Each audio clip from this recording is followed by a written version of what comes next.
Hi, everyone, and welcome back to another episode of the Reason Through podcast, a show dedicated to having philosophical discussions and helping you develop and reason through your views. In today's episode, I bring back philosopher Chris Renalli. We speak on his work, closed mindedness, echo chambers, and indoctrination. We speak about what it is, how it's been talked about within the literature, and how it's been contrasted with education. If you find value in what I'm doing, please consider liking, rating, reviewing the podcast, and of course, sharing the podcast as it shows your support. And of course, I would greatly appreciate it. And without further ado, I bring you Dr. Chris Renalli.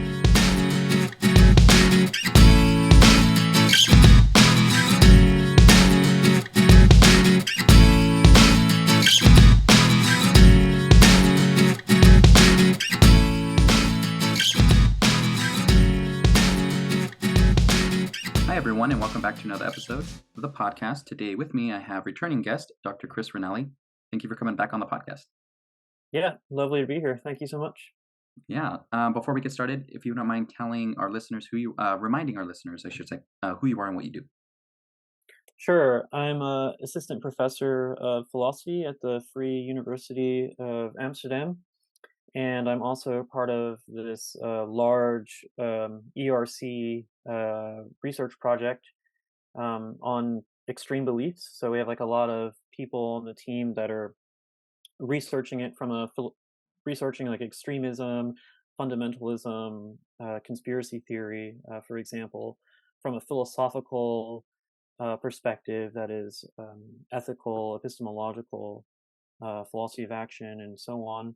But also people in religious studies and in the social sciences, um, yeah, studying extremism, fundamentalism, conspiracy theory. So I'm also part of that, and um, yeah, I think some of the stuff we'll be talking about today kind of like fits broadly into that package.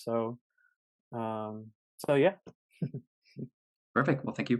But yeah, so let's kind of go straight into our topic, which is kind of a more of a broader discussion, but it's going to be hitting on things of some of your work that you've been writing on, closed-minded belief and indoctrination, echo chambers, Mhm.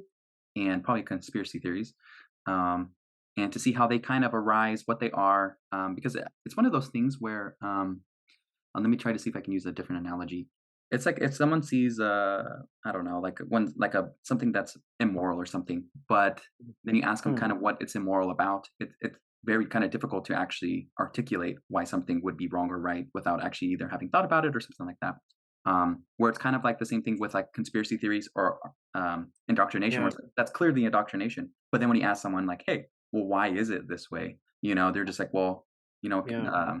actually having to articulate it is actually kind of difficult." But anyway, I'll let you kind of talk more about all that stuff. But yeah, so Yeah. Yeah. No. Exactly. So definitely, indoctrination, for example, is definitely um, one of those things. So when you kind of ask people, like, well, okay, so what exactly is this thing that you think is bad or shouldn't be happening? It's just really difficult for people to get clear on exactly what it is, and I think that's also true of stuff like echo chambers and conspiracy theories. So it's more like we are like pretty good at like picking out like examples of these things, but we're not so good at explaining what they are or what, if anything, is especially bad about them. So that's where I think philosophy can be helpful, and even of course also just uh, probing the extent to which they are problematic or wrong in some way or other. So yeah, so I mean, you might think that some of these things actually aren't so bad, and yeah, I mean, so there's some philosophers who defend those sorts of ideas. So, yeah, let's actually pick an example about what typically may be labeled as indoctrination. So typically, yeah, sometimes what I hear, we'll go with it. We can go with different examples. So depending on how you want to, which example we want to pick, but sometimes you hear hmm someone who may have grown up in a religious household saying like, "Oh man, I was indoctrinated into believing these things," and there's certain elements to that, but it's such as like, "Well, I didn't choose to believe this, or I just kind of was told that this was true, and I just believed it." Um, But the whole package of I was indoctrinated into believing X or P, whatever. Um, it's pretty ambiguous about what actually makes it indoctrinatory or indoctrination. So we can pick that example, or we can use that example. Another one could be, sometimes you hear right wing or left Mhm. wing, that they're indoctrinating our children into believing X, Y, and Z, where you still have that kind of language that's being used, but it's still kind of ambiguous about what actually makes it indoctrination. Yeah, that's right, and I think, this is what makes, studying indoctrination particularly tricky, I think, because on the one hand, it seems like there is this genuine phenomenon that is indoctrination that, sort of people who were subjected to it can kind of report on. So it could be, like captured soldiers, right, who go through like an indoctrination sort of like training, right, and so it could also be people who volunteer, right, for like certain military or paramilitary groups. Um, but yeah, definitely when we typically think of indoctrination, we're thinking about things like, religious cases or especially cases like cults. Um, but of course, recently in the United States, there's been lots of accusations of indoctrination coming primarily from the right wing and conservatives about um, pub- uh, about I guess indoctrination in public schools, so in things like critical race theory or gender studies or LGBTQ ideas, socialism, Marxism, sort of that whole package. And so, what makes studying indoctrination a bit tricky then is that a lot of the kind of claims about about indoctrination seem more like accusations, right? So they're kind of like charging someone with, I don't know, sort of undertaking this problematic teaching, and from the outside, it looks like these are, not really functioning to pick out or to describe any kind of teaching or education per se,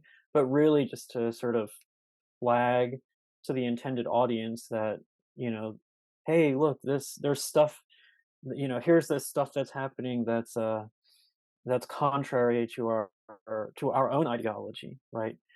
Um, so I guess what I'm trying to say there is, it what's difficult about studying indoctrination is that on the one hand you have this one phenomenon, which is indoctrination ascriptions or indoctrination accusations or indoctrination charges, and on the other hand you have the phenomenon that is indoctrination itself, like as being different from education or different from something like democratic instruction or authentic instruction or morally praiseworthy instruction or something like that. So there's these two different things going on. One is this more linguistic and political thing, the indoctrination charges, and then there's this other thing which is like, what a soldier might be subjected to or what a student might be subjected to in a classroom, or what a religious believer might be subjected to in a certain kind of church or in a cult and so on. So because there's these two faces of indoctrination, it can make it particularly tricky to study, but also even to like talk about. Um, yeah. I think what makes it tricky too is that when you start talking and breaking down a little bit about some of the reasons why someone may think they've been indoctrinated, it starts becoming a little unclear if it kind of makes it indoctrination. So, for example, like, Mhm. going into like someone like a religious believer, and this isn't to like, what's the word, devalue their experience.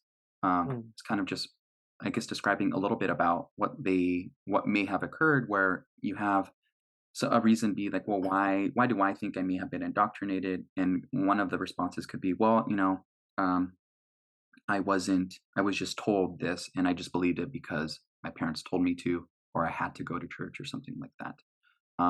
So you take that example, and then you can contrast it kind of like with education, where it's like, okay, well, I have to go to school, which is true. We all, in the Yeah. US, you have to go to school. There's no kind of a way around that.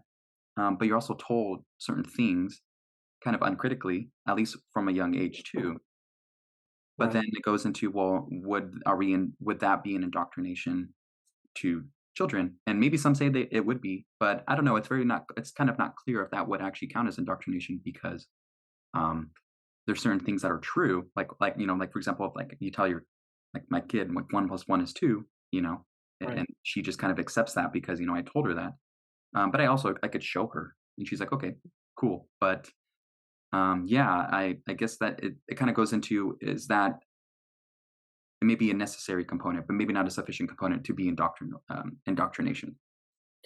Yeah, that's right. So that's also one of the problems. So when people say things like, "Well, I was, raised to believe that God exists," or I don't know if you grow up in a cult, maybe something like, "I was raised to believe that the apocalypse would be on this specific date and that a UFO would come and get us."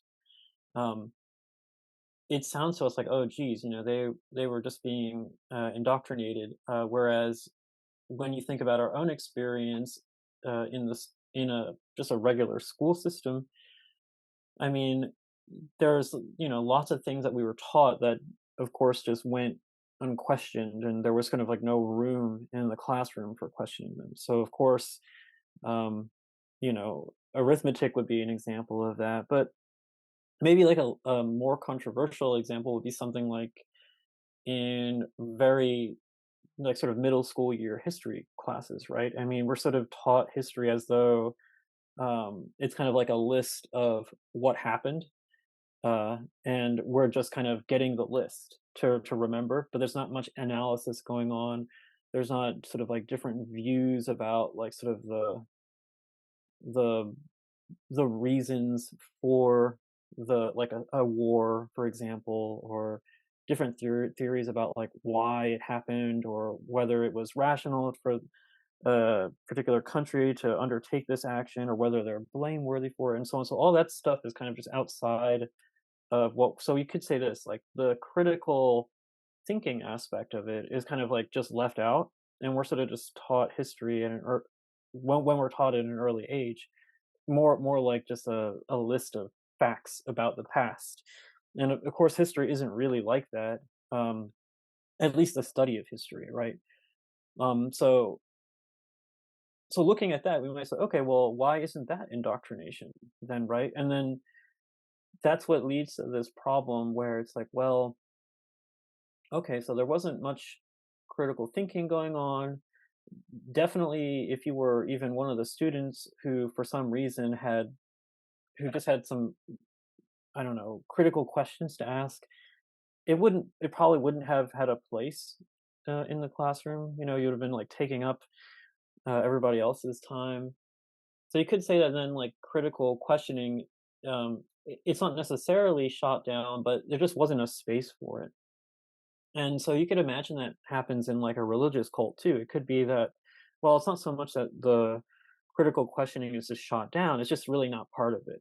Right. So it's just bracketed altogether. Like they're not really there for that. They're there to just I don't know, get the knowledge, as it were, about the apocalypse or about when the UFO is gonna take everybody to this eternal utopia, right?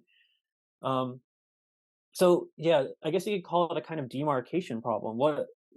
What makes this the cult kind of case a case of indoctrination rather than just innocuous teaching or education? Why isn't it that? And then likewise for our like ordinary like middle school history cases or even arithmetic, right? Um, why are those cases of education instead of indoctrination? So I guess yeah, the study of indoctrination from a philosophical point of view, it immediately invites that problem of demarcation. How do we demarcate education or teaching or innocuous instruction from this more problematic thing, indoctrination? Yeah. Yeah, and then I guess it goes into where one pushback could be like, well, okay, maybe the difference between education, right, versus going back to like our occult conspiracy type theory, Hmm. will be the fact that education is aimed at getting at the content of the education, Hmm. right? So we're talking about things, scientific theories that have been demonstrated through evidence, however we want to parse that out. That's one thing. And two, it's kind of getting at like the truth of things, right? So Right. we can contrast that like with the content based type of instruction, and versus kind of the conspiratorial type of cult where Mhm. there's completely no evidence for it, let's just say, and they're just being told things, and kind of Right. not only are they being told things, but maybe they're believing also things uncritically. So maybe we add that into the mix now, where okay, maybe it's uncritically, you're accepting beliefs uncritically, and then you're also being told essentially like false beliefs about the world, essentially. Yeah, yeah, that's right. So, yeah, one way to demarcate education from indoctrination is to go this kind of content route, and I would say that has two. Yeah, I mean, there's two ways to go there. You could say, well, what makes it indoctrination versus education is that what the people are being taught is just false, rather than true, or at least it's not justified or something like that. It's not rational. Another way to go is to say, like, well, it's not quite about truth or falsity that really makes one education and the other indoctrination. It's rather like what kind of thing is being taught. So something like if people are being taught a worldview, an ideology, so things like a particular religion or a particular political ideology, or sort of any kind of worldview for that matter, then that's what would make it indoctrination. So the thought is that in the early childhood arithmetic case, they're not they're not learning like a worldview. They're not learning any ideology when they're taught arithmetic. But in the case of the Hitler Youth Program, they are right. In the case of the religious cult, they are. And in certain fundamentalist sects, yeah, they are being taught a worldview, right? So that's one route to go. The reason why I would say we shouldn't uh, count being taught false beliefs as indoctrination is just because there can be kind of like unproblematic mistakes, So I don't think that when people were yeah, I mean, so you could say something like, well, take like early science, right? And people are like learning early science. Well, like a lot of what they actually learned was false. But it doesn't seem like it's an indoctrination. Why not? Well, something like, well, because they are permitted to kind of like question and are even encouraged to kind of question the views and submit the findings to scientific inquiry and analysis and experimentation.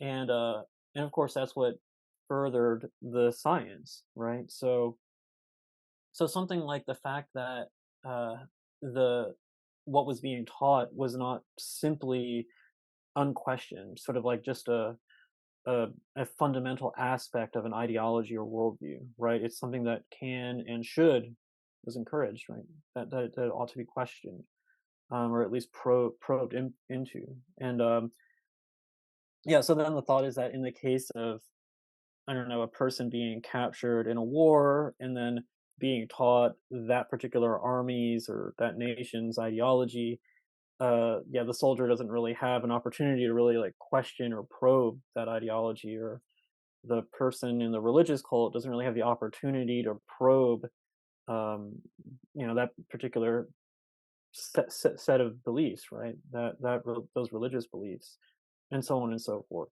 right? So that's one way to separate it, the two.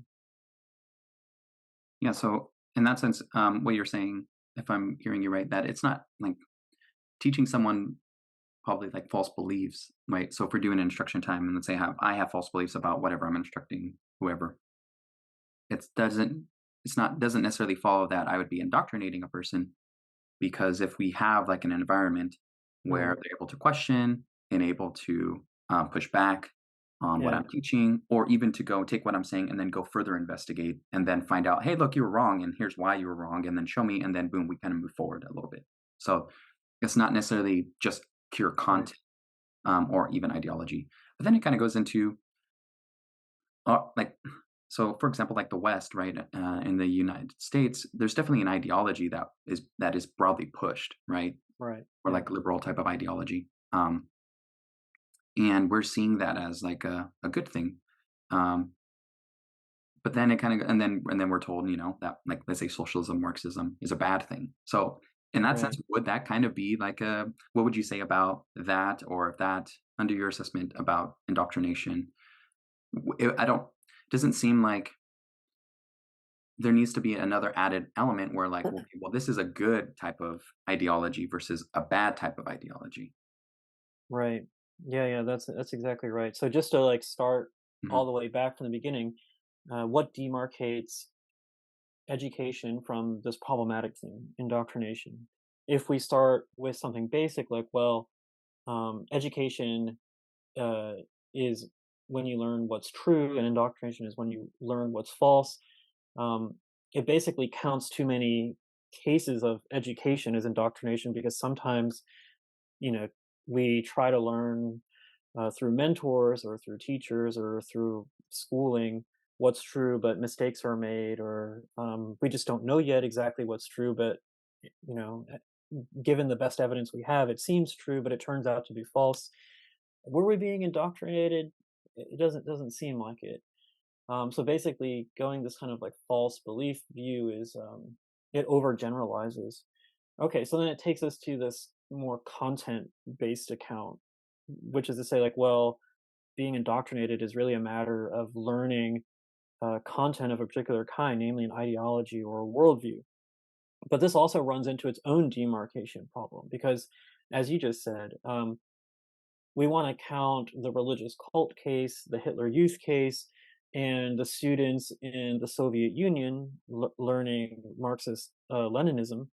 We want to count them as being indoctrinated, but we don't want to count learning about democracy and why democracy is just and why liberal democracy in particular is just, or um, I don't know, sort of like a progression, right, of humanity or something like that.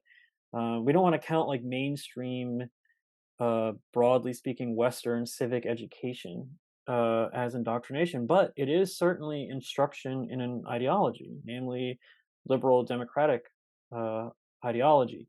So yeah, the thought then is like this demarcation problem. Uh,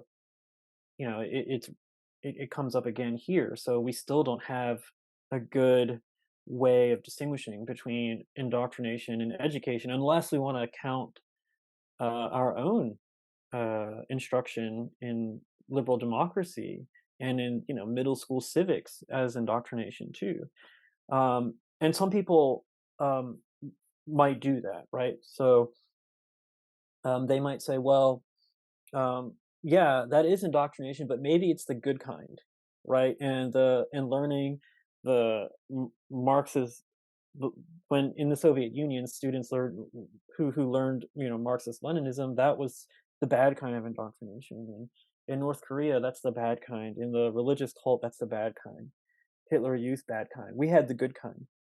But then, of course, we have our demarcation problem yet again. Like, well, what distinguishes the good from the bad kind of indoctrination then, right? So, uh, and that's where we're and that's where we're at with that view, right? What distinguishes then the good from the bad? It seems like we have to do that, or else we kind of have to say quite arbitrarily that, well, being taught uh, liberal democratic ideology, that's not indoctrination, but learning a Soviet, if I had been born as a child in the Soviet Union being taught Marxist Leninism, then I would have been indoctrinated, right? Just because of its being the ideology that it is. Why? So, yeah. So, what do you think? Yeah, I think that definitely they're tough questions because you definitely have like, the value or the ideology in the instruction. Um, so now, okay, it's kind of like how do we safeguard? Okay, so we have some elements. I feel like at this point in time, like what kind of would count as like an indoctrination, but not like a full account. Like, right. So it has to be like, well, some of the content can be it could be count some instances of the content could count as indoctrination. Sometimes if we're bypassing the rationality of a person, may count as indoctrination. But then there are definitely times where or certain other instances or scenarios where we wouldn't say that's indoctrination. So then there needs to be maybe another type of thing. And this is kind of, I think, what you have in your paper where it's kind of the way in which like the instruction is being um, taught, Yeah, and if they're kind of putting in some type of closed-minded, I'm just going to say like something like this, like a closed-minded element to it. So imagine like yeah, you're in an instruction or you're in a classroom and the teacher is saying things that, let's just say, we'll assume that are true, but the way in which that they're delivering the instruction is saying that you can't question it, like, or and if you don't think this, you're dumb or stupid or something like that. So the way in which they're delivering the instruction and the content of it, even though the content's true, that may count, right? So you're kind of insulating, I guess. There we go. mhm. The type of beliefs that are that are involved in the classroom.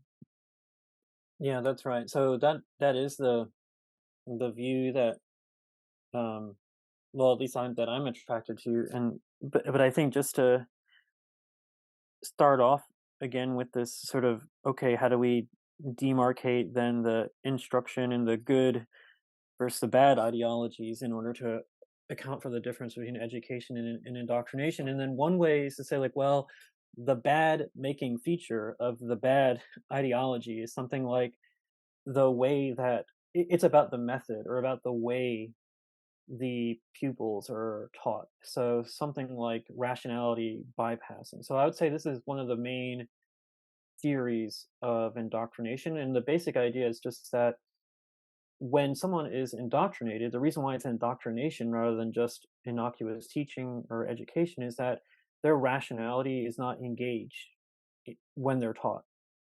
So the idea is something like, they're taught to believe that, say, some particular religious claim is true or that some particular political claim is true. Um, but in insofar as any evidence is offered for it, so it could be that there's just no evidence offered. It's like you just take the leader or the instructor's word for it. It also seems like that could happen, but also that there's just kind of like no room like for any kind of inquiry or challenge without some sort of penalty or demerit, right? Um, so that's like one way of thinking about it. Another way, however, is not to focus so much on the method, but to focus more on like kind of the aim and the outcome of the instruction. So rather than thinking about, well, what makes something indoctrination is like how the particular beliefs or views are taught. Let's think more about um, what their aim and outcome is. So I would say that, like, well, the aim of indoctrination is basically for the pupils to accept it uh, without any question. And what kind of attitude is that where you accept something without any kind of question? Well, it's dogmatism, right? So the aim is something like to get the pupils to believe the doctrines in a certain kind of way, namely the dogmatic or closed-minded way. Um, and here, although we use the term dogmatic or closed-minded all the time, here it has, we can kind of analyze that a bit too. So we can say, like, well, you're dogmatic in what you believe when you're just not at all willing to even consider seriously any of the relevant challenges to your belief. You're not at all willing to seriously consider any counter evidence. To the extent that you are willing to consider challenges, it's not in the serious way. So you're not really putting your beliefs under the microscope and scrutinizing them. You're really just, you might engage with someone who doesn't believe what you do just to kind of like ridicule them or just to make them look foolish or just to signal your loyalty or allegiance to your own group. So it has a more like there's a more performative aspect to it, right? Um, yeah, so I would say that's the two kinds of routes you could go. could say like, well, okay, maybe indoctrination essentially involves this bypassing the agent's rationality. Another way you could go is say like, well, it's not so much bypassing their rationality; it's more like aiming at them accepting a doctrine in a close-minded way, where that means they're not at all willing to consider seriously any of the relevant challenges or counter evidence or alternative views to their own views that they were taught. Yeah. So those are, I'd say, like the two main ways one could go. Yeah. It kind of reminds me. So I haven't studied a lot about cults, but it kind of reminds me a little bit where what some cults, I guess, from what I've kind of read, would do. Where, for example, like cutting off a person from their like people, I guess, or Right. their support circle, whoever you want to call it, like their family or something like that, Yeah. because they're specifically aiming at a particular goal, right? To what we'd call like indoctrinate them into believing certain sets of beliefs about something. And so one way they do it, right, is cutting them off from their family and then not Yeah. allowing them to even leave, or they're going to use some type of coercion to get them to either stay or things like that. And I would say that's probably maybe another aspect where maybe it's not even right bypassing the rationality of a person. Sometimes maybe it's the in the kind of going back to a little bit like maybe the method about it, where it's like you're coercing someone to believe a certain set of propositions either through possible punishment or Yeah. corrective action. And I think you mentioned this, like, or some type of demerit. Yeah, yeah, that's exactly right. So one problem I think this bypassing rationality view has is not so much that it doesn't it can't serve as kind of like a good rule of thumb of how to demarcate education from indoctrination. It's just that more like once you get into the nitty gritty details, it's just not really sufficient. And one reason why is that at some point in anyone's education, you might think that you have to bypass their rationality, right? So some people think that, well, at a really early age, you're not so much engaging the person's rationality as just kind of doing certain things to get them to mimic you, or um, getting them to memorize certain things. You're not really saying, hey, here's like a set of beliefs. Accept them without any defense, right? Don't consider the alternatives. It's more like you're just trying to equip them with the abilities to be able to engage in that kind of activity, to engage in rational activity. So I guess that's maybe one problem with this rationality bypassing account is that, well, in order to even get a person to be able to defend their beliefs and consider alternatives and so on, at some point, their education doesn't involve um, their rationality, but it does involve bypassing it actually, and that's in order to equip them with the skills to engage their rationality. Um, and then so someone might say, well, if what was supposed to make the good indoctrination from the bad indoctrination is something like by not bypassing rationality, but then that happens in everyone's case. So is that the good kind or the bad kind? Maybe it's good because you need it to be able to be equipped with with rational skills, right? So that's like kind of one issue. And another issue, I think, is just that sometimes when we learn things, m- maybe our rationality isn't quite engaged.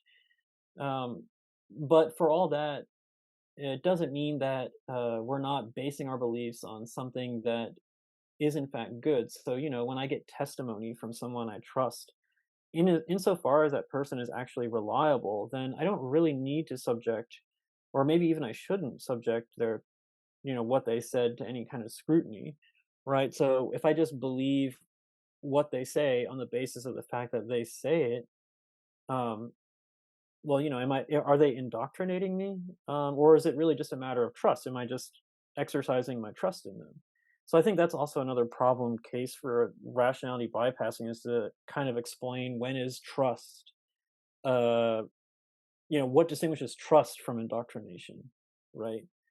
um, if I have a belief based on testimony because I trust the person, how is that any different from indoctrination? Because in both cases, the belief is sort of like bypassing my rationality in the sense that, like, well, I don't have independent evidence for the belief. I'm not subjecting the belief to rational scrutiny. I'm not kind of like considering what could be wrong with it. I just trust the person. So, and it seems like trust isn't a bad thing. Sometimes it is, of course. We can trust the wrong people, but from the fact that we can trust the wrong people, doesn't mean that we can't. That trust is altogether bad. We can also trust the right people. So, yeah. So I would say, while the rationality bypassing view, it has some good features. I'd say it's still not enough. It's not really sufficient to kind of just zoom in on what indoctrination is, or how it's different from education, and especially what makes it a bad thing. So, but I actually wanted to come to something you said about the cult. So yeah, what's interesting about the thinking about the cult case clearly is that it sort of like takes us away from what I would say are like the standard examples in the sort of literature on indoctrination, at least in philosophy, which primarily comes out of the philosophy of education. So it tends to be like, there's a teacher and the students, right? So it's kind of like this direct transaction from teacher to students, and it's kind of all, and that's why it invites reflection on the teacher's methods, or whether, if in the classroom the students can ask critical questions, or um, whether the teacher is teaching an ideology, and so on. So all those questions are salient there, but when we think about other, like, more like big group cases, then it seems like we are thinking about something else. So in the cult, what I think is going on, and it's something that you were alluding to as well, that basically the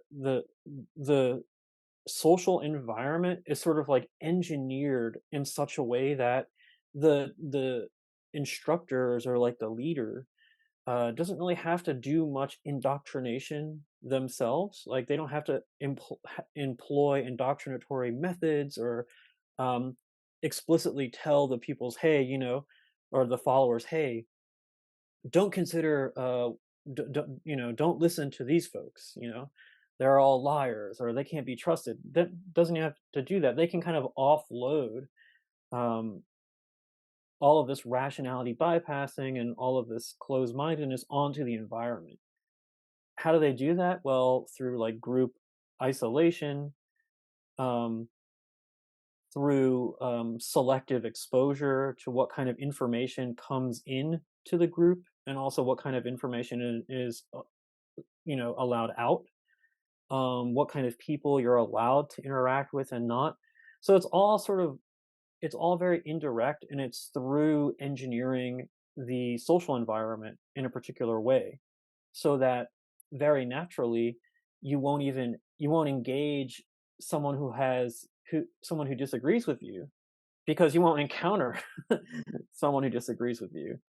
And ultimately, if you once you do encounter someone who fundamentally disagrees with you, you've already learned, just through the group dynamics, to you trust your group so much. I mean, how could they be wrong? How could your leader be wrong, right? It's through those trust dynamics that you're just like, well, very naturally you don't take the critics seriously, right? So I think basically a lot of this stuff gets offloaded onto the social environment, and into the group dynamics, um, in a way which can, and perhaps does happen in classrooms as well, but it's just doesn't fit the kind of like narrow cases that education theorists and philosophers of education were thinking about back in the like 70s and 80s, where it's like, well, here's this teacher, she has this particular agenda in mind, and she tells her students, believe these things or else.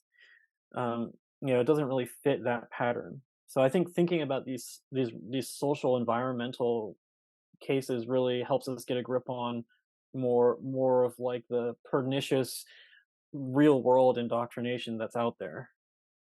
Yeah, because it's kind of mirroring kind of stuff that actually does happen rather than it kind of reminds me a little bit just another and like an analogy where like I'm thinking of like psychology where in some experiments like in a with a guy with a white lab coat and then he's just in a white room and he's doing an experiment, but how does that actually Mm, map onto like actual environmental conditions outside of that room.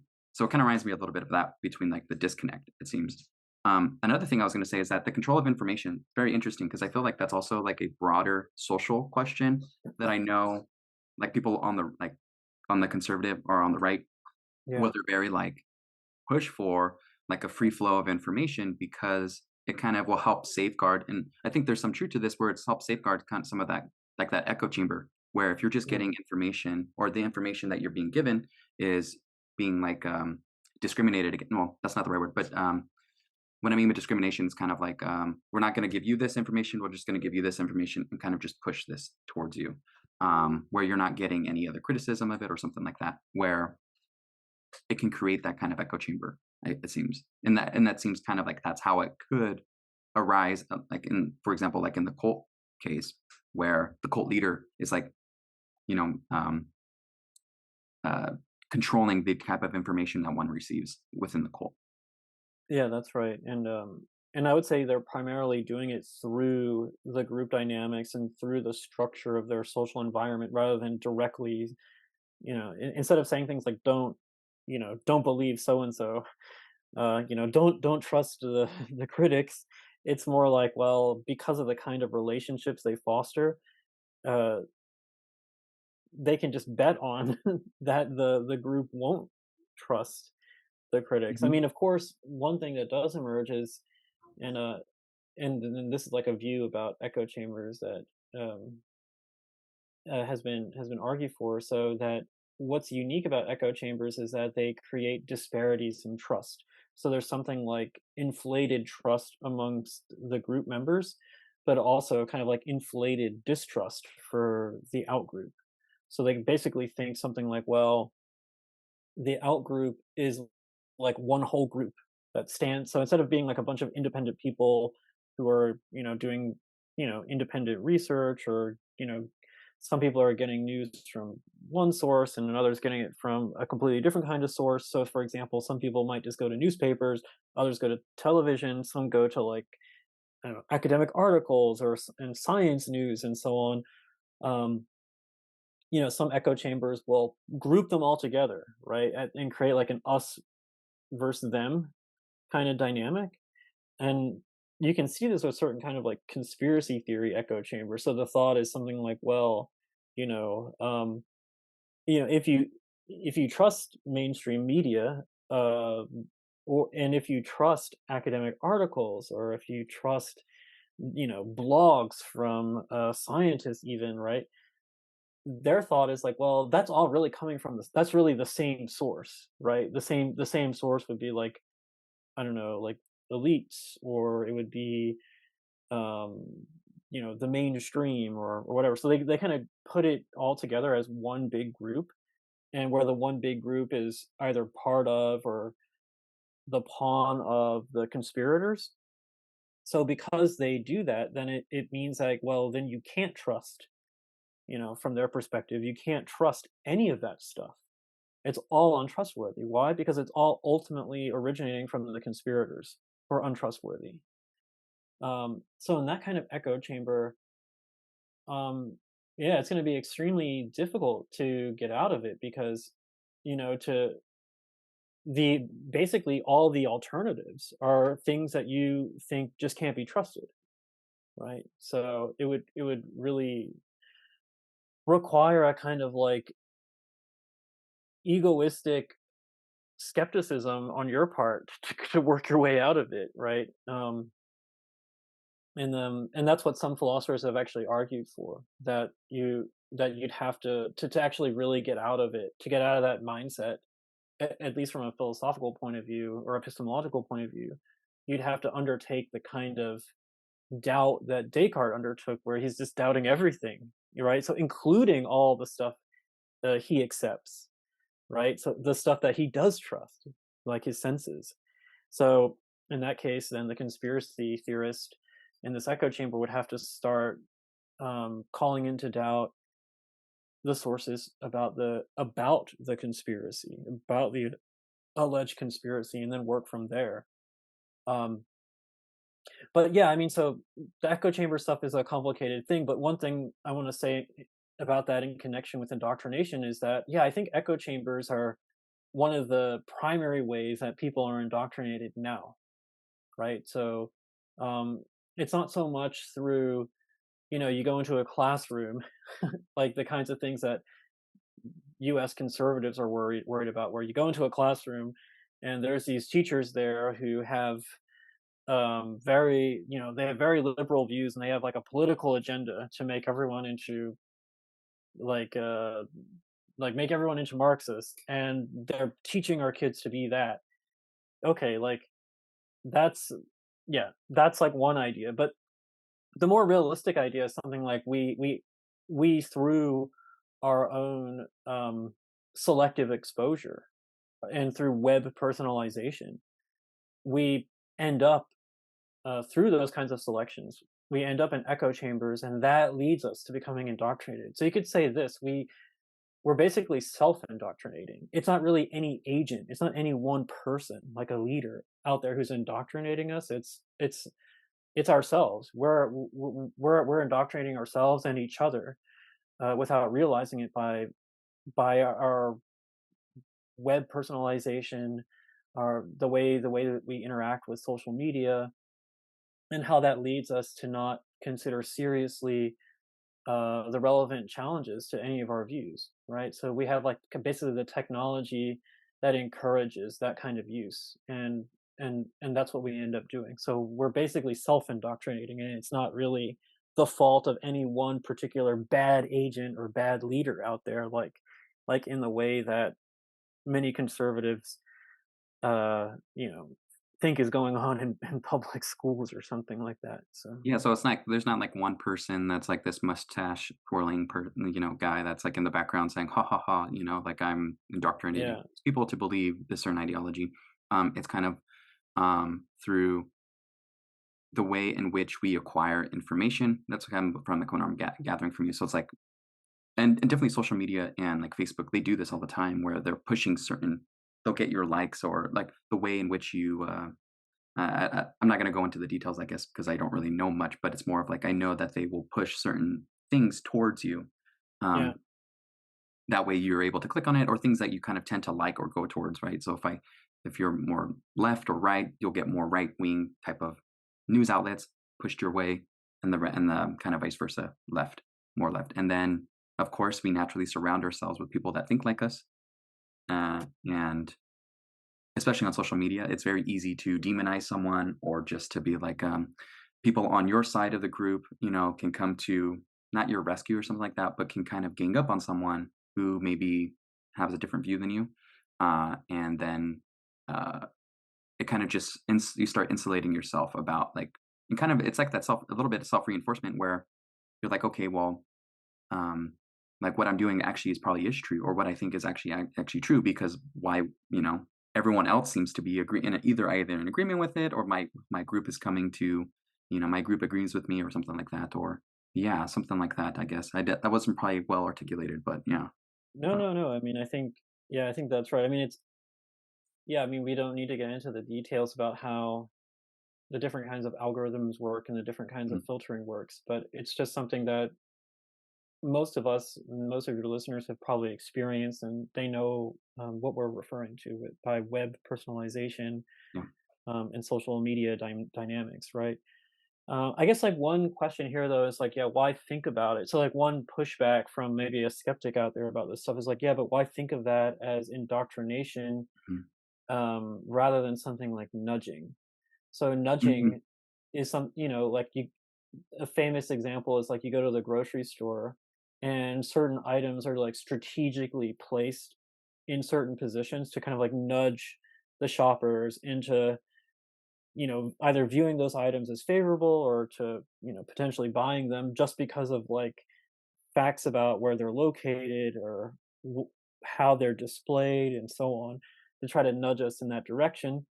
And then so we sort of think about that and we go, "Oh, it feels like I'm being manipulated," right? When my environment is altered in based on what people know about behavioral psychology, right? So the idea is that they're strategically placed, and so the environment is shaped strategically in such a way as to get me to make it more likely that I'll view an item as favorable so that I can buy it. And then some people worry that that's a kind of manipulation. And if it's a kind of manipulation, then it seems like, yeah, if not a bad thing, then there's a presumption against it. And then so this question has emerged like, oh yeah, but what if there's like the good kind of nudging, right? So maybe there's a good kind of nudging. And then you can also think about that for belief, right? So what if you strategically engineer the social environment in such a way so as to nudge a person into the direction of like good inquiry or good belief. So maybe that would be like true belief or something like that. And would that be a bad thing? So that whole discussion kind of structurally resembles this discussion about indoctrination and echo chambers. And it brings up this whole demarcation problem again too. Well, like, well, there's the bad nudging and the good nudging. What's the difference? There's are there good echo chambers and bad echo chambers? So this there's one philosopher, Jennifer Lackey, who has argued like, well, it's not the structure of echo chambers which is bad. It's not per se a bad thing that they make it, more likely that you're interacting with only like-minded people and that you're really not interacting seriously with the people that disagree with you. That's not per se a bad thing when the content that is circulating in your echo chamber is the good kind. And what's the good kind? Well, the good kind is is what's true. So if you're in an echo chamber of climate, like anthropogenic climate change affirming people who share mostly, like, I don't know, scientific articles, right? Who just mostly share, like, I don't know, nature articles on climate change. You know, the question that gets raised is like, well, what would be good about like kind of getting out of the echo chamber and, I don't know, sort of interacting with people who are climate change skeptics or denialists? Like, what good could come from that? So yeah, I mean, so there is this discussion in philosophy about, well, just, thinking about, is it really true that these things are actually bad, or is it really just that the kinds of cases that come up in the media that people really care about, those are the bad kinds of cases, but they're bad because the stuff that's circulating in those groups is like radically false, right? But that doesn't mean that there's something per se wrong with like an echo chamber. And then you could say the same thing for nudging, right? Like if I strategically engineer the environment to nudge people into good decision making, where good decision making would be something like reliable vis-a-vis the truth, then or like inquiry, then yeah, then maybe that kind of nudging, it's manipulative, sure, but it's not manipulative in the bad way. So I don't know. I think it's just interesting that there's a pattern here, and that um, these demarcation problems show up in in each case. Yeah. So, Yeah, for sure. I was trying to think about right now, like what would be bad about an echo chamber, um, and like if they're always bad, because I feel like it's an interesting point to be like, again, like we're having this like demarcation problem where, okay, well, there's these cases. I also would say that some people would say like, well, and the reason why some echo chambers are bad because of also like the way that information that's being pushed could be potentially harmful or is mhm, harmful to believe X, Y, and Z about something, right? right.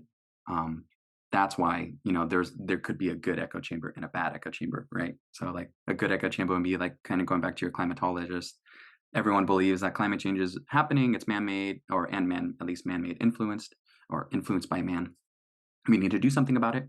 And then you have like the climate denialist, and it's like, well, that's a bad case of echo chambers, the denialists, because they actually there's real world consequences if everyone believes that and we do nothing about it, kind of like that. Um, Right. there's a separation between the two echo chambers. Um, I do think though that I guess this is more of an empirical question, right?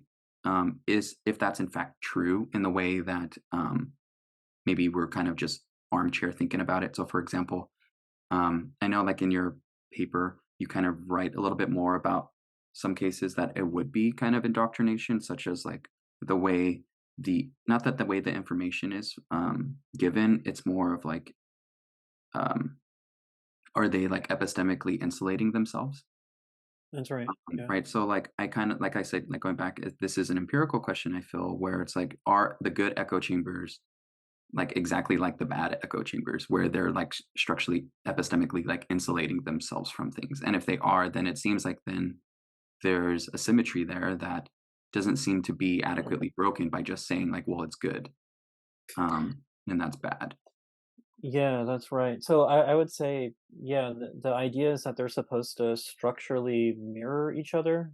So exactly the group dynamics are all the same. It's just that in the what's good about the good echo chamber is that they're circulating what's true and what in fact comes from reliable sources. Whereas what makes the bad echo chamber bad is that they're circulating what's false and it's coming from sources that are unreliable with respect to what's true. So the idea is that then what demarcates the good from the bad is just basically truth and falsity and circulating the stuff from reliable sources versus circulating the stuff from unreliable sources. So one way to, I guess, criticize this kind of view is just to think about, well, maybe there is something good about, yeah, it's not just so much interacting with the group that disagrees with you, but then there's also this internal to your own echo chamber question, which is like, Mhm. well, within the echo chamber, are you even really analyzing any of the evidence for your own views, or are you just relying on a few people to do the evaluation, and then you're just kind of, you know, Mimicking or imitating, kind of. yeah, you're just kind of signaling your allegiance to Hmm. those people, Hmm. to everyone else, people in the group and outside the group. Um, and you could say, like, in the social media spaces, in the social media echo chambers, that amounts to like, well, you're just reposting stories. You don't even necessarily read them. You certainly don't evaluate those sources. So then the question there is like, well, is the reposting isn't even so much it's not really signaling belief, it's really just signaling your allegiance to that group and maybe something like the political or social values that they stand for, right? So so basically it's not even so much about the question of whether it's true or not might not even matter, right?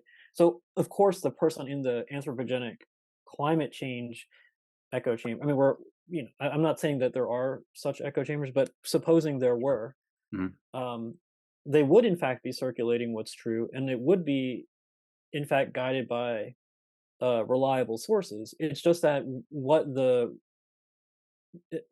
people in the echo chamber are doing when they repost the stories or engage with the other people within their echo chamber is they're not s- you know discussing the views or not even signaling to outsiders what they believe, but really just engaging in more tribal like behavior, right? Which is like, well, I'm a part of this group. They have the values that I care about. Here's like my loyalty sign. This is my team. Um, that's sort of so basically it's signaling, or it's like an expression of tribal dynamics. And I guess then that would be the worry with echo chambers is like, well, tribal dynamics is kind of dangerous, right? Like politically, and you could say it's also epistemically dangerous because it means that those people are easily manipulated. Like, you can easily, just even think about like a sports team. Like, there's just lots of really bad sports teams out there, but the most diehard fans of those teams just like they don't care. Like that doesn't matter, right? Like Yeah, so, yeah, so maybe even if from a purely epistemological point of view, maybe it's not so clear what is bad about echo chambers per se. They're definitely like socially and politically dangerous, and one reason why is because the people within them can be easily manipulated. One day they're circulating what's true, but it wouldn't necessarily take much. They would behave the same way if in fact all that stuff weren't true, right? And tribal like behavior is just politically dangerous. So Yeah, because it seems like if we're looking at the echo chamber, and if members of the echo chamber are, let's say, they're doing that, right? So let's say I'm in the member of the climate change group for climate change, and already established. Okay, I'm committed to those views, the beliefs, and I'm just kind of getting sources and then sending them out. So it's like I'm getting the source, not really looking at it, but like I'm just like, hey, look, I agree. Here we go. Let's send it off. Um, that seems to. I would maybe it's not eh, like indoctrination in that sense, but it seems as if that kind of misses the mark on a value that people have, right? Which is like critically right, analyzing your beliefs or critically, thinking about some of these things. And it kind of seems to bypass that whole kind of point of education a little bit, where it's like, hey, I'm in an echo chamber kind of that way. And I'm not really looking at it or criticizing the leaders or criticizing whoever's getting this information from, or even like verifying it in some sense. And I'm just kind of right. taking it for what it is. It kind of seems like I said, well, it seems like that would just miss the point about what, like, as a society, we're trying to value, right? Which is like always criticizing your whoever. Don't there's slogans that are like question everything, right? So it's like, and if you're not doing that, it's kind of seems a little antithetical to what we're wanting to promote. Um, Yeah, yeah, I guess you could say something like in echo chambers, people are really certain, so there's not much of a display of intellectual humility. There's not much open-mindedness. Um, and actually, maybe it's good to pause there on the open-mindedness for a bit. So, um, one of the one of the accounts that I work with when thinking about indoctrination in particular is like, well, okay, so is open-mindedness um, a matter of considering seriously all of the alternatives to what you believe? So, for example, am I closed-minded about climate change if I refuse to engage with the arguments of climate change denialists? So, am I being closed-minded there? And so, some philosophers say, well, no, I'm not, because the climate change denialist argument is actually not one of the relevant arguments. So I could still be an open-minded person even if I don't engage with that, because it's basically just not a relevant alternative. And you might wonder, okay, well, what makes the relevant alternatives relevant? And there would be different accounts of that. So something like, um, well, is it something that a reasonable person would believe? But if I say no to that, then I have to say like, well, then all those people, they're not being reasonable when they believe that. And then I guess it brings up these kind of like questions about partisanship. So, like obviously things that are very clearly false, um, that just have really no evidence for them at all. Yeah, okay, that doesn't cross the threshold of relevance, right? So everybody can very safely ignore Holocaust denialists because their challenges are not at all relevant to the historical inquiry on the Holocaust, right? But then when we get into more open question, like political debates, so yeah, let's take the issue of liberal democracy. I mean, certainly socialism and Marxism are relevant intellectual challenges to liberal democracy that can't just be buried under the rug as irrelevant, right? And I guess that's where like this worry about partisanship comes in. So like, yeah, you can you can say, okay, I'm not closed-minded by ignoring fascist challenges to liberal democracy. Okay, why? Because those aren't relevant. But would I be okay, so I'm not closed-minded if I do that, but aren't I am I closed-minded or not if I ignore socialism and like Marxism, communism? If so, why? And if not, why not? So I think there's like this question here then, and it again, another case of the demarcation problem. Like, in order to just we don't want to count people who don't consider seriously Holocaust denialism and fascists. We don't want to consider them as closed-minded, right? You can be an open-minded person and completely ignore that stuff. But at the same time, it also seems like it's too partisan and it's too unclear to say the same thing about someone who's very confident in liberal democracy and ignores or refuses to engage seriously with like socialist or Marxist ideas, right? Are they being closed-minded or not? So I would say they are being closed-minded. Um, and the reason why is because those challenges are relevant. Why are they relevant? Well, because as a matter of fact, reasonable people do debate them, right? There's like actual, historians, philosophers, academics, journalists, um, within a liberal democratic paradigm, even who not only believe believe those views, but at least take those views seriously, right? Um, and the idea is something like, well, even if you don't believe those views, you can learn something about how the world could work, how it should work, how to modify your own position by engaging with those sorts of views in a way in the way that in the other cases, like with the denialists, for example, the denialists, you couldn't really learn much about engaging with them, right? Like not much about your own views, for example. Um, and I guess that maybe that's one way of demarcating it. Of course, some people will still say it's quite partisan, but I just wonder if if that kind of worry is avoidable, So Yeah, it's definitely clear, but then, yeah, like you're saying, we have this pattern of like always just demarcating. Like, okay, there's some cases that kind of seems more obvious, like clearly obvious about like why are we going to entertain this? Like, I think of like flat Earth, yeah, for right, example. exactly. Like, I That's think of a Yeah, that like might have been like a more morally neutral case. Yeah, yeah, yeah, like I, I think of something like that, and it's just like it makes sense. Where like is like someone who is a physicist, astrophysicist, whatever. Why would they entertain a client like a flat earther kind of thing like that? And yeah, is it closed-minded of that physicist to just not engage with it? Um, and I would say probably not. Like just thinking about it, like it doesn't appear to be closed-minded to do that. And then of course we need to give reasons why. Why would it not be closed-minded? Um, which it sounds yeah, like the and way you kind of did it was. I was like, okay, yeah, that sounds good. Like something that I would probably agree with. But then there's always cases where someone might push back on it, of course. yeah, I kind of went through this like whether or not there's any reasonable disagreement about those views, right? And so I'd say like, well, in the case of these like really morally offensive ones like Holocaust denialism, like, well, there's not reasonable disagreements about whether the Holocaust occurred. It's not like there's historians who actually debate the reality of the Holocaust.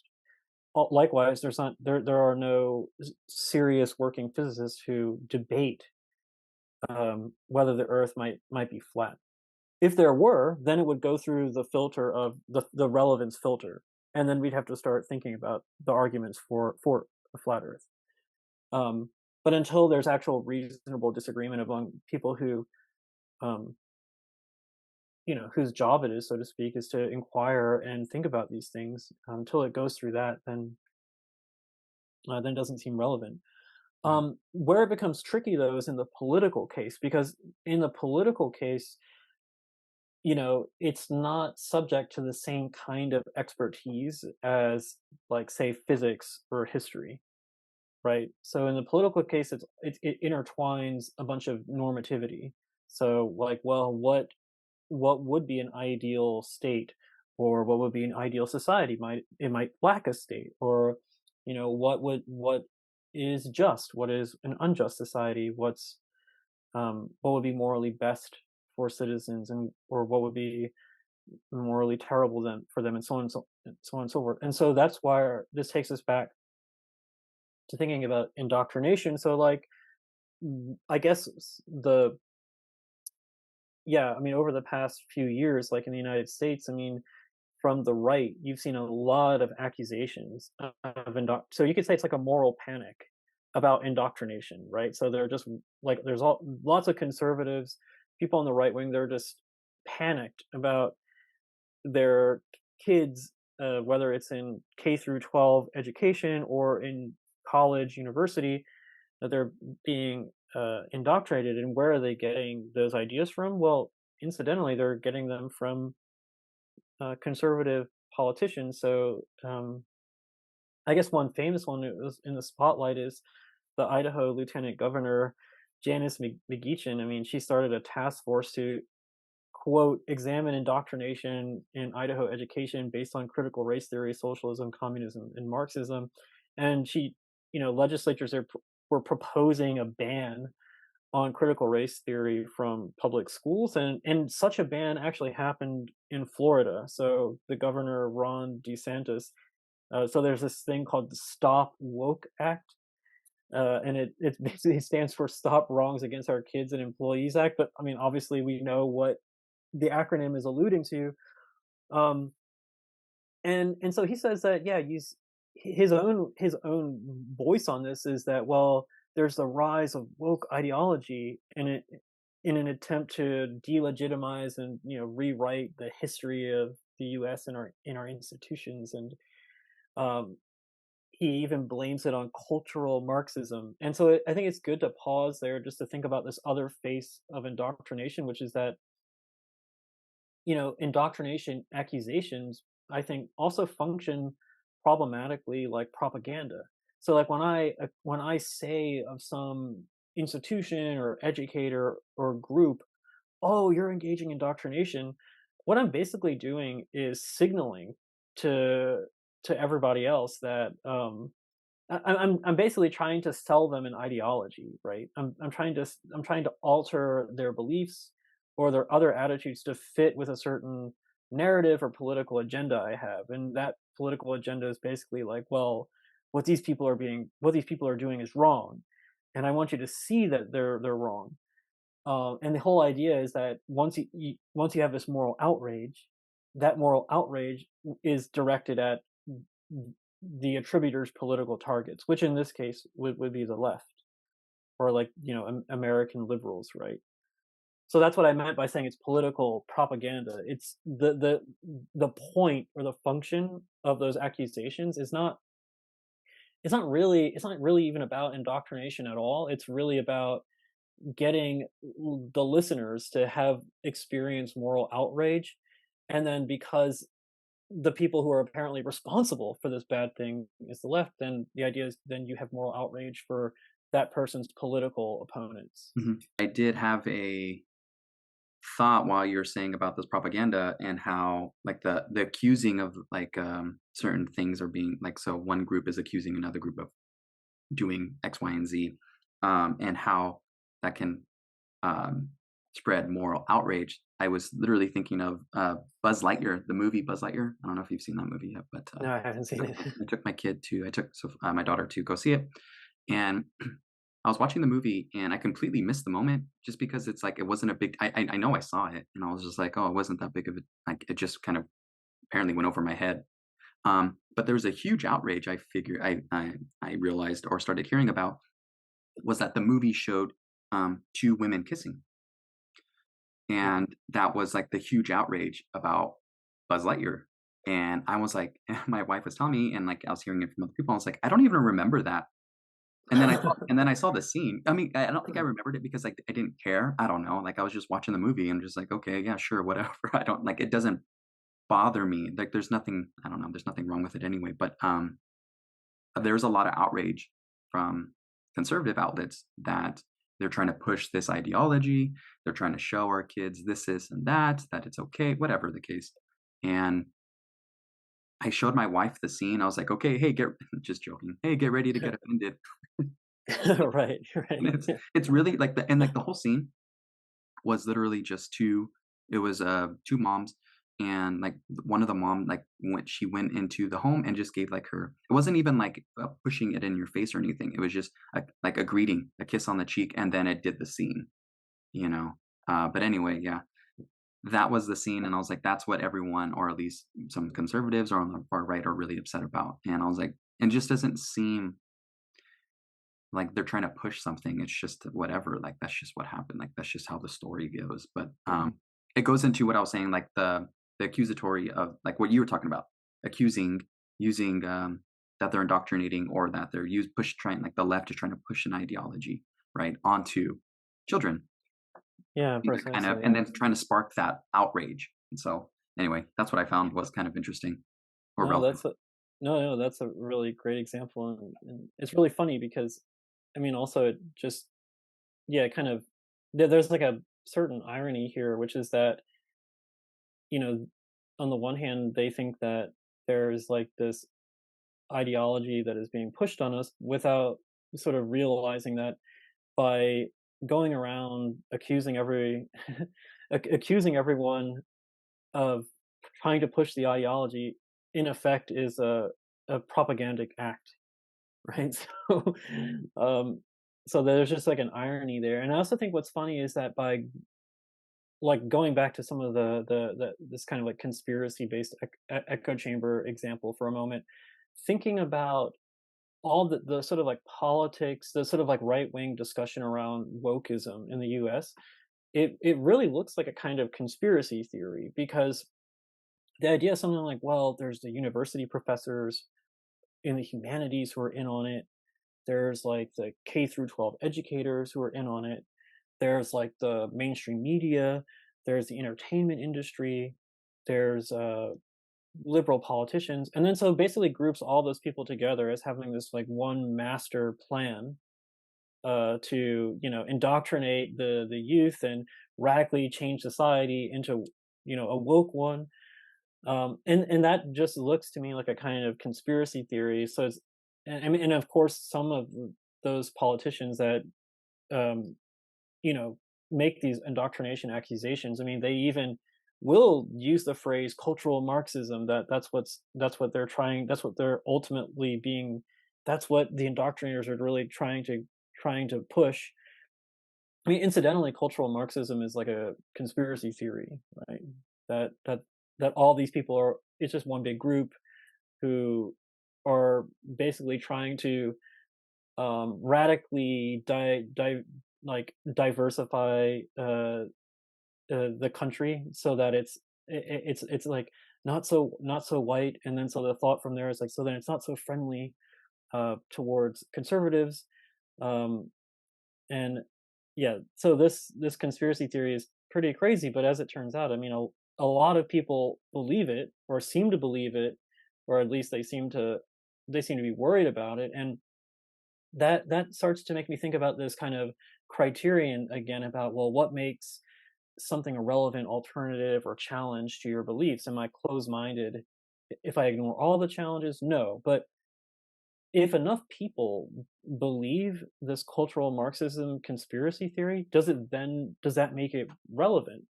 Because I guess the idea is like you're kind of put into a dilemma. Either you say, well, like, half or whatever it is, like, well, even say it's like 30% of the US population is like completely unreasonable, or or else it is a relevant alternative I have to take seriously.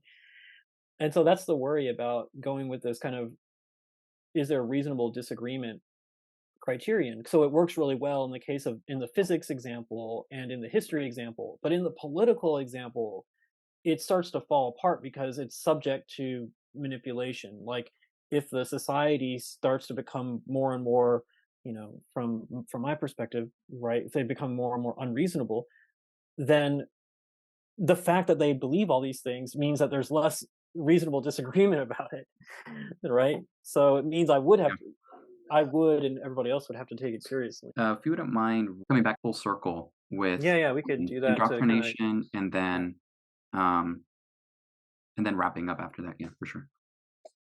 yeah, yeah, absolutely. So, just to kind of go full circle, I mean, so yeah, we started off just trying to reflect on what indoctrination is and what, if anything, makes it different from innocuous teaching or unproblematic education. And we were sort of like led down this path where basically at each juncture the same problem reemerges, and the problem is basically like, well, it seems like there's something bad about indoctrination and something good about education. And then when we try to specify what the good feature, sorry, what the bad feature of indoctrination is, we're led again to say, well, there's good cases and bad cases of that.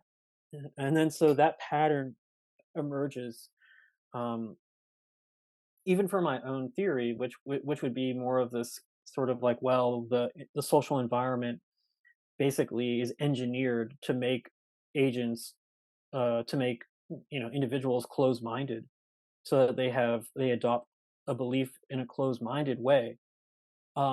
But then the problem is like, well, but there's good and bad cases of closed-mindedness, right? I should be closed-minded towards Holocaust denialism. I should be closed-minded towards, um, from a certain way of thinking, I should be closed-minded towards flat Earth theory.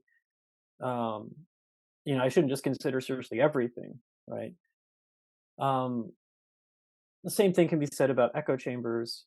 Um, right. And nudging as well. So yeah, so then I guess I'd say we're left then with this kind of like demarcation problem, and it leads me to think about something like, well, what counts as reasonable, and what sorts of things do reasonable people need to take seriously?